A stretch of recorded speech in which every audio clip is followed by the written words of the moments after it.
Hello everyone. Last video we have discussed about uniform motion. Uniform motion काय असते हे आपण समजून घेतलेलं आहे. आता ह्या व्हिडिओमध्ये आपण डिफरंट एक्झाम्पल्स युनिफॉर्म मोशनची काय आहेत ते बघू. So first example, the clock's hour hand operates at a constant speed covering a certain distance in a hour. हे घड्याळ, ह्या घड्याळाचा तास काटा, ह्या तास काट्यानं या हॉवर्स हँडनं एका तासामध्ये किती डिस्टन्स ट्रॅव्हल करायचं असं हे सर्क्युलर हे ठरलेलं आहे.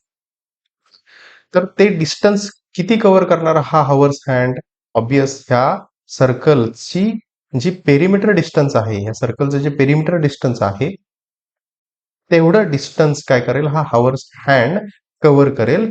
कसं? At a constant speed.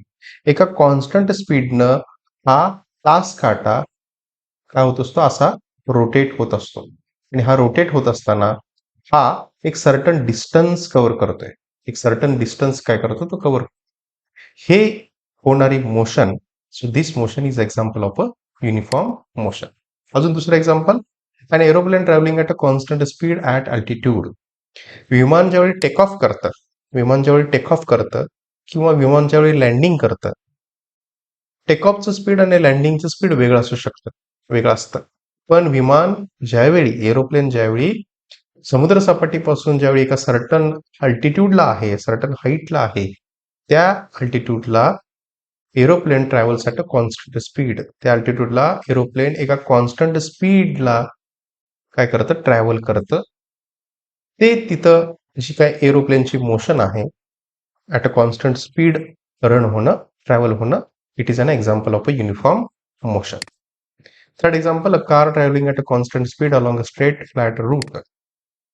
आपण कार ज्यावेळी ड्राईव्ह करतो त्यावेळी चढाव आहे किंवा उतार आहे त्याच्यानुसार आपण कारचं स्पीड काय करतो, चेंज करतो, बरोबर. पण ज्यावेळी रस्ता फ्लॅट आहे, रोड फ्लॅट असेल, त्या फ्लॅट असणाऱ्या रोडवरती आपण ड्राईव्ह करत असताना स्पीड हे कॉन्स्टंट ठेवतो. एका कॉन्स्टंट स्पीडनं आपण काय करतो, ड्राईव्ह करतो. तिथं कारची होणारी motion, it is an example of uniform motion. So different examples are the clock's hour hand operates at a constant speed covering a certain distance in an hour.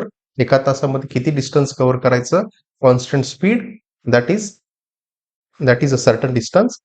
And aeroplane traveling at a constant speed at an altitude.